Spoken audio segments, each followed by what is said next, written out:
Hello दोस्तों, स्वागत है आपका ग्रोथ मोमेंटम में। आज मैं आप लोगों को एक कहानी सुनाता हूँ। एक समय की बात है, एक देश होता है जिसमें एक प्रथा चली आ रही थी बहुत सालों से कि उसमें 10 सालों के लिए एक राजा चुना जाता था और फिर उसे एक जंगल में छोड़ दिया जाता था।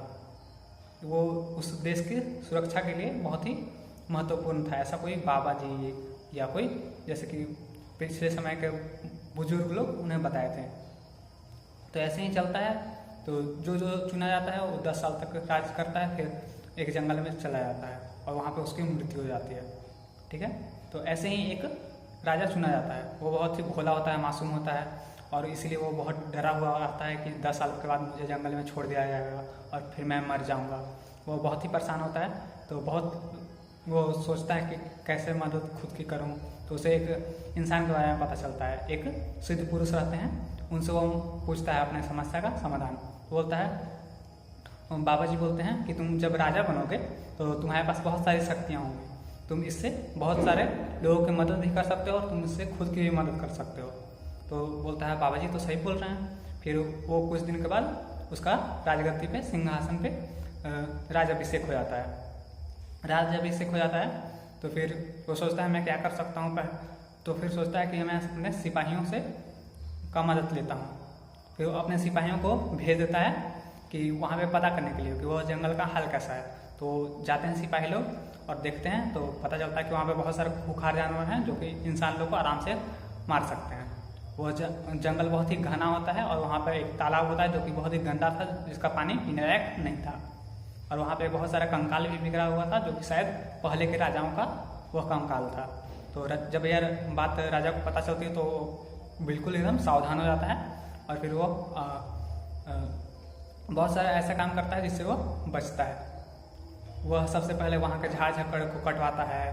फिर वहाँ पे जितना जंगली जानवर था उसको पिंजरा में बंद करवा के फिर दूसरे जंगलों में छोड़वा देता है। फिर वहाँ के जो नदी होता है उसको साफ करवाता है और उसके पानी को पीने लायक बनवाता है। फिर अपने देश में उसका देश में जो गरीब गुरबा लोग थे उसको वहाँ पे भेजता है और वहाँ पे झोपड़ी बना देता है। खेत करने का बीज बोझ देता है, पैसा वैसा समय समय पे भेजता है। फिर वहाँ पे कुछ ही महीनों के बाद खेती स्टार्ट हो जाता है। वह अपने बैलों से खेती करना स्टार्ट कर देते हैं। तो वहाँ पे एक बस्ती बन जाता है, गांव बन जाता है। उसके बाद वहाँ पे राजा एक सड़क से बड़े बड़े शहरों से उसको कनेक्ट कर देता है। तो वह पहले गांव बनता है, फिर शहर बनता है और वहाँ पे विकास स्टार्ट हो जाता है। ऐसे ही करते करते 8 साल 9 साल 10 साल हो जाते हैं और उसका समय खत्म हो जाता है और फिर वहाँ से उसका दूसरा नया आ जाता है और फिर वह उसको वहीं पे छोड़ दिया जाता है और वो खुशी खुशी वहाँ चला जाता है क्योंकि उसे पता होता है कि वहाँ पे एक शहर अब बन चुका है। फिर वहाँ पे जाता है तो वहाँ के जो जनता होते हैं वो उसका बहुत ही अच्छे से वेलकम करते हैं क्योंकि वह राजा उनका बहुत ही मदद किया था और फिर वह ज़िंदगी भर वहाँ का राजा बन जाता है। इस कहानी से हम लोग क्या सीखें? इस कहानी से हम लोग ये सीखें कि राजा जो था वो 10 सालों तक मेहनत करते रहा, अच्छी आदतों को अथी करते रहा, अपने प्रजा का मदद करते रहा और एक अच्छा शहर का निर्माण किया। और बाकी राजाओं जैसा वो नहीं किया कि 10 साल तक ऐसे करते रहते हैं, सिर्फ मजा करते हैं और आगे देखेंगे क्या होगा, 10 साल कम से कम मजा कर लेते हैं। ऐसा उसका सोच नहीं था। तो अच्छा आदत को अपनाने के लिए सबसे अच्छा बुक में से एक है एटॉमिक हैबिट। एटॉमिक हैबिट के लेखक हैं James clear.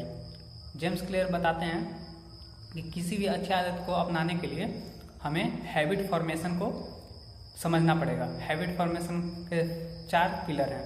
First Q, second craving, third response, fourth reward. Q किसको बोलते हैं? क्यू जैसे कि कोई भी काम है जिसको करने का याद आ गया। जैसे कि हम क्रिकेट खेलते हैं, क्रिकेट में अच्छे हैं और वो हमारे लिए अच्छा है। मान लो कि मैं एक क्रिकेटर बनना चाहता हूँ, मेरा दोस्त आया बोला कि चलो क्रिकेट खेलते हैं, तो मुझे याद आया, उसको क्यू बोलेंगे। फिर उसको याद किए तो हमको क्रिकेट खेलने का मन करने लगा, उसको क्रेविंग बोलेंगे। फिर थर्ड, क्रिकेट खेलने के लिए हम अपने घर से बैट बॉल लेके निकले तो उसको रिस्पॉन्स बोलेंगे। और क्रिकेट खेलते वक्त और क्रिकेट खेलने के बाद हमको अच्छा लगा तो उसको रिवॉर्ड बोलेंगे। और यही जो रिवॉर्ड होता है जितना ही अच्छा होगा, सेटिस्फाइंग होगा, वो उसको करने में बार बार हमको उतना ही मोटिवेशन होगा। और कोई अगर गंदा आदत है, मान लो कि सिगरेट पीने का किसी को आदत है, चलो मान लो कि मुझे ही सिगरेट पीने का आदत है, तो ऐसे ऐसे बुरे आदत को छुड़ाने के लिए इसे रिवर्स करना पड़ेगा, उल्टा करना पड़ेगा। यानी कि जैसे कि ऐसा करना पड़ेगा जैसे हमको सिगरेट पीने का याद ना आए, फिर सिगरेट पीना मेरे लिए मुश्किल हो जाए तो उसको हम कहीं छुपा सकते हैं या फिर खरीदना ही बंद कर सकते हैं सिगरेट को। ये सब हम लोग कर सकते हैं। और जैसे कि कोई अच्छा हैबिट को बनाने के लिए हैबिट सिस्टम बनाना पड़ेगा, जिससे हम लोग को अपना अच्छा हैबिट को बार बार करते रहने का आसानी हो। ठीक है, तो हम लोग हैबिट सिस्टम कैसे बना सकते हैं? हैबिट सिस्टम हम लोग ऐसे बना सकते हैं जैसे कि आइडेंटिटी बेस्ड हैबिट। जैसे कि हम सिगरेट पीना छोड़ना चाहते हैं, तो कोई बोलेगा कि सिगरेट पीना चाहते हो, तो हम बोलेंगे कि नहीं, हम सिगरेट छोड़ने का ट्राई कर रहे हैं। तो ऐसे नहीं बोलना है, हम लोग को ऐसा रिएक्ट करना है, ऐसा एक्टिंग करना है जैसे कि हम कभी सिगरेट पिए ही नहीं और हम कभी पीते ही नहीं। तो हमको बोलना है कि नहीं, मैं सिगरेट नहीं पीता हूँ। दोनों में थोड़ा सा अंतर है, लेकिन इसका बहुत ही बड़ा इम्पैक्ट पड़ता है, बहुत ही बड़ा अंतर पड़ता है।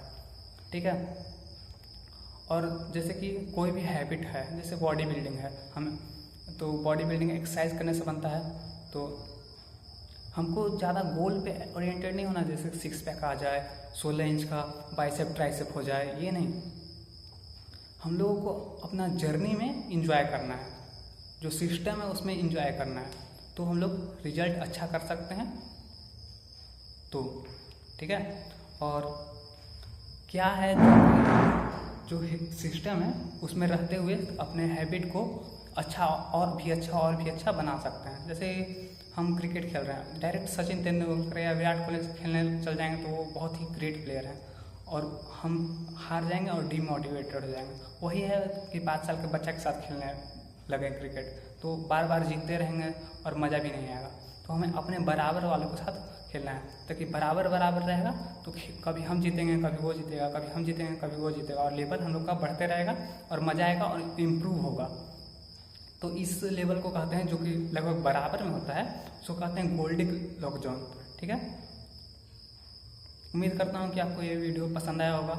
लाइक सब्सक्राइब करिए, फॉलो करिए, कमेंट करिए। थैंक्स।